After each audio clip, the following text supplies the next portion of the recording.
Persoalan pagar laut rupanya menimbulkan sebuah persoalan besar yang tampaknya tersembunyi.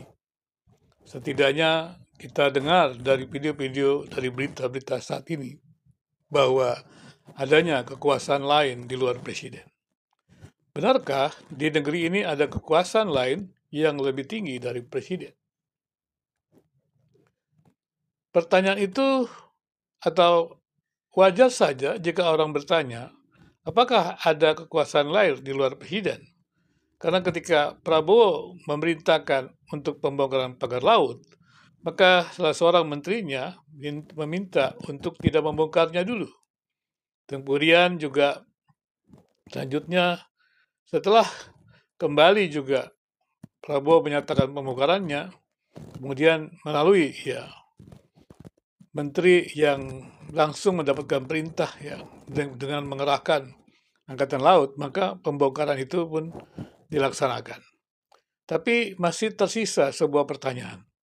Siapa sebenarnya yang membuat pagar laut itu?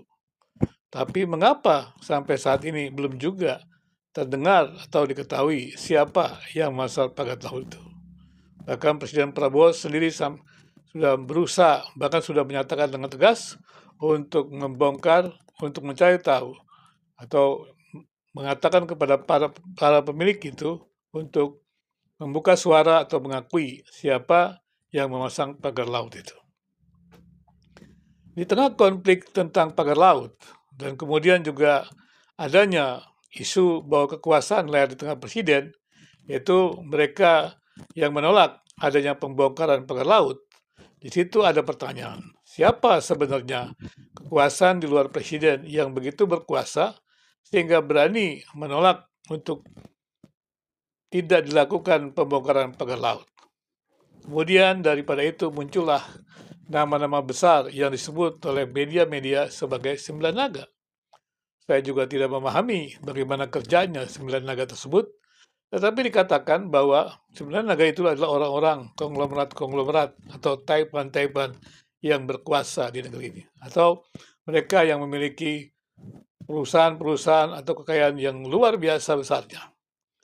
Menurut saya, ya wajar saja kalau para taipan itu, sembilan naga itu, bisa saja memiliki kata-kata yang sangat berpengaruh. Bahkan di video-video yang saya dengar juga ada mengatakan bahwa kata-kata mereka itu sangat luar biasa. Menyebutnya saja banyak orang tidak berani menyebut nama mereka.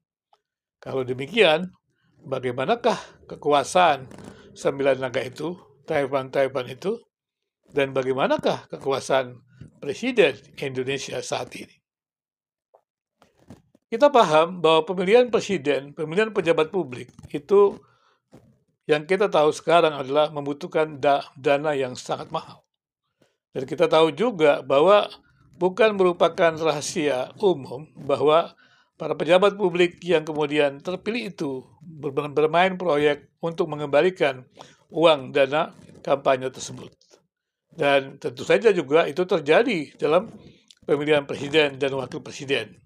Maksud saya adalah paling tidak ada pengaruh daripada Taiwan itu, ada pengaruh daripada sembilan naga itu untuk kemudian menentukan atau memilih siapa yang dikehendakinya. Karena itu akan berpengaruh dengan kelanjutan usaha mereka. Kalau memang betul demikian, maka sembilan naga itu, Taiwan itu, bisa jadi dikatakan oleh banyak video para pengamat bahwa mereka adalah sebuah kekuasaan lain yang memiliki kekuasaan di samping kekuasaan presiden.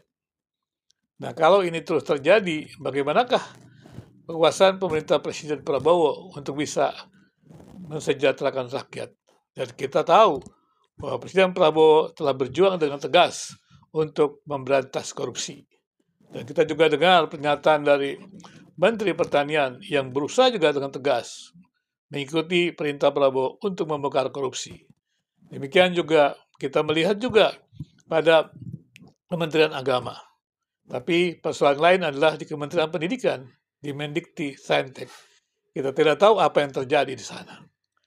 Maka dengan demikian, masyarakat mesti terbuka untuk melihat segalanya itu. Dan mari saya mengajak semua teman-teman menuliskan di chat ini, terkait dengan informasi-informasi dengan korupsi itu. Dan bagaimana kita secara bersama-sama bisa berperan di negeri ini untuk mendorong hadirnya pemerintahan yang bersih. Indonesia tanpa korupsi.